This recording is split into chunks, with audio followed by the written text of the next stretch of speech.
Oi, gente! Salut! Voltei aqui para falar mais um pouquinho com vocês sobre essa figurinha aqui, Napoleão Bonaparte, né? Gente, onde a gente parou?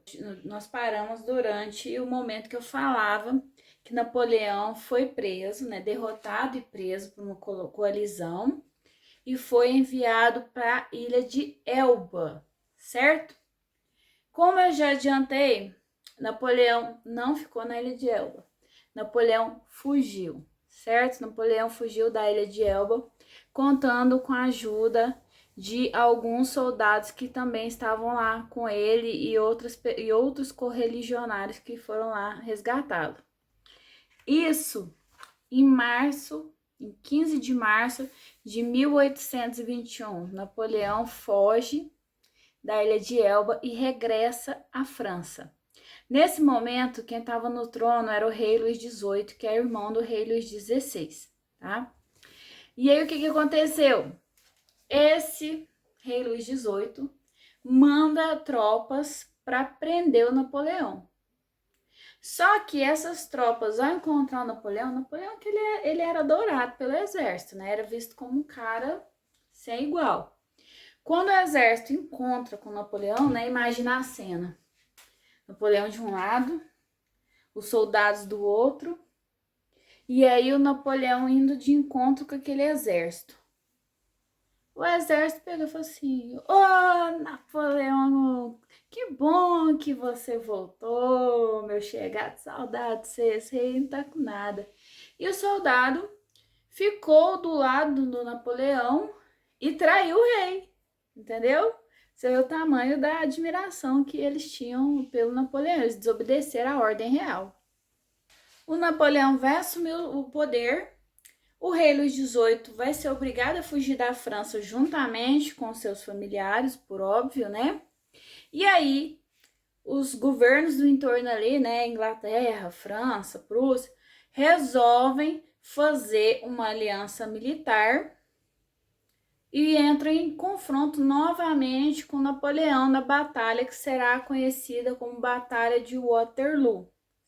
O governo de Napoleão vai durar aproximadamente 3 meses, né? Por isso que é chamado de governo dos 100 dias. E aí essa coalizão militar vai derrotar o Napoleão em 1815 na Batalha de Waterloo e ele vai ser enviado dessa vez para uma ilha muito mais longínqua.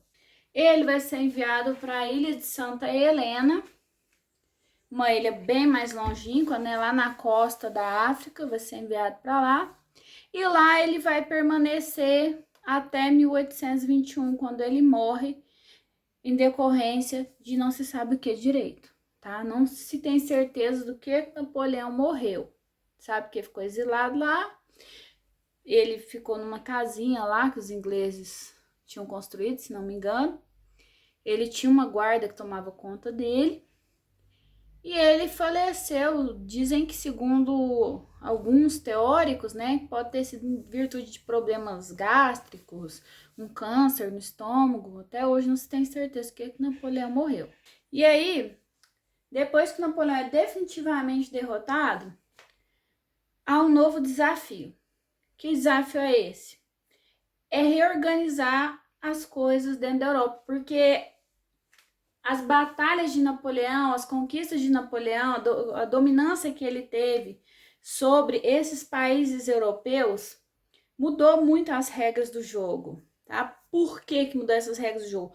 Por exemplo, na Espanha, você vai ter o Napoleão dominando a Espanha, né? E aí ele entrega pro irmão dele, né, o José, tomar conta da Espanha, José Bonaparte, ele toma conta da Espanha. E você vai ver o quê? Que isso, né, essa dominância sobre a Espanha, por exemplo, é um exemplo que eu tô dando. Essa dominância sobre a Espanha, ela vai causar um vazio de poder, um vazio de poder na América, né, nas colônias da América Espanhola. E isso vai impulsionar muito os movimentos por independência na América Espanhola. Então você vai ter um efeito, né, um desdobramento dessas conquistas napoleônicas, tanto na Europa quanto nos territórios que eram dominados por esses países, certo? Exemplo, Espanha. E aí esses países, eles organizaram o Congresso de Viena, que buscava restaurar o equilíbrio europeu, que buscava restaurar o poder das antigas monarquias, devolvendo o trono para esses respectivos reis e rainhas que haviam sido destronados.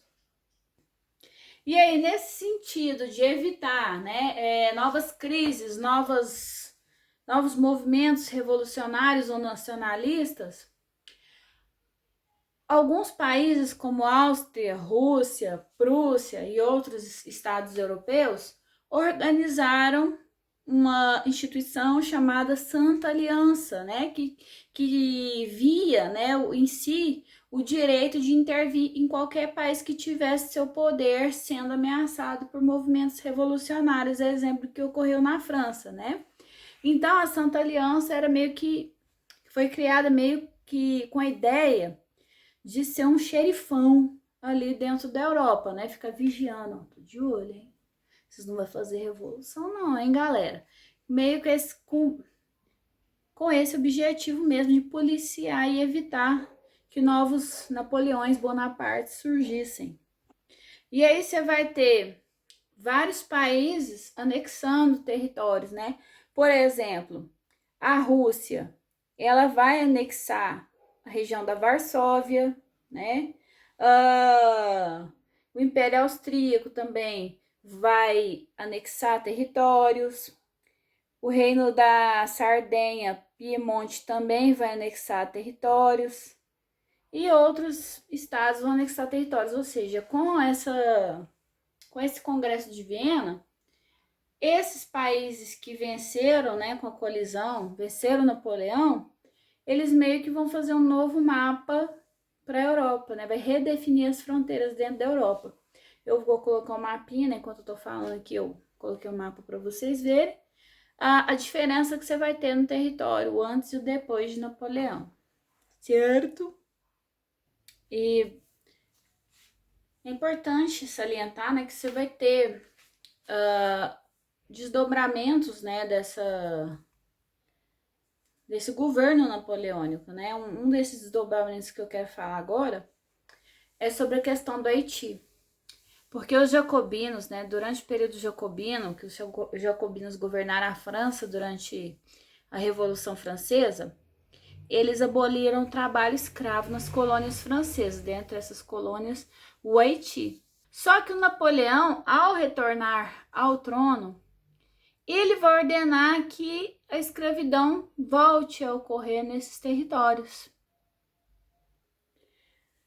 O Haiti, eu vou voltar um pouquinho à história do Haiti, né?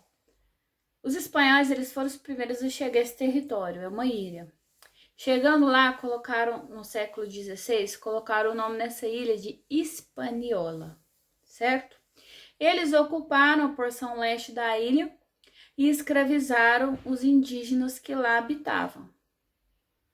A partir de 1697, os franceses colonizaram a parte oeste da ilha e colocaram o nome no território que hoje é o Haiti de Saint-Domingue, certo? Ou São Domingos, colocou esse nome na ilha. A partir disso, eles começaram a utilizar mão de obra escrava, aquele famoso sistema de plantation, né? O que é plantation? Baseia-se em 3 pilares: mão de obra escravizada, latifúndio, certo? E monocultura. Latifúndio e monocultura. O que é latifúndio? Aquelas grandes fazendas, né? Grandes porções de terra produzindo um tipo de cultura só. No caso, a mais popular nesse território vai ser a cana-de-açúcar, certo? Pouco antes da Revolução Francesa, calcula-se que lá habitava cerca de 500 mil pessoas escravizadas e 56 mil pessoas livres. A maioria das pessoas que lá habitavam eram pessoas escravizadas. Então, você tinha uma estrutura militarizada, né, para manter sob controle essas pessoas que eram escravizadas. Vou falar para vocês os números. Você tinha 32 mil brancos, 24 mil negros livres e 500 mil negros escravizados, ou seja, a absoluta maioria da população lá. Influenciados, né, pela Revolução Francesa, esses milhares de escravizados, eles se revoltaram contra essa dominância e passaram a lutar pela independência do Haiti, né? Eles foram até batizados de jacobinos negros, né? Por causa dos jacobinos, né? Em 1791, você vai ter a rebelião, né? A primeira rebelião, liderada por um ex-escravizado chamado Toussaint Louverture. O Toussaint, que teve contato, né, com a escrita e com a leitura, né? Ele sabia ler e escrever, e aí ele conseguiu ter acesso aos ideais provenientes da Revolução Francesa. As ações do Toussaint, elas vão pautar pelo enfrentamento aos escravistas brancos na ilha, da ilha, né? Pela defesa da liberdade dos negros e por uma certa lealdade à França revolucionária. Por quê? Porque em 1793, os jacobinos, né, haviam acabado haviam determinado que o trabalho escravo cessasse em todas as colônias francesas. Ou seja, os jacobinos, eles estavam de acordo, né, com o fim da escravidão no Haiti, ou em Santo Domingo. Em 1801, o Napoleão já no poder, né, já havia acabado a Revolução Francesa. O Napoleão vai enviar tropas a São Domingos para enfrentar e retomar o controle da ilha. O Toussaint Louverture, ele vai ser levado preso para a França e lá ele vai morrer em 1803, né? Dizem que ele foi muito torturado, sofreu bastante, né? Nesse período que ele estava preso. Só que as lutas em São Domingos, elas não vão cessar, porque vai ter um rapazinho, né? Que ele vai assumir, né, essa postura de liderança, que era um outro ex-escravizado, o Jean-Jacques Dessalines, tá? O Jean-Jacques Dessalines, ele vai assumir essa liderança, vai liderar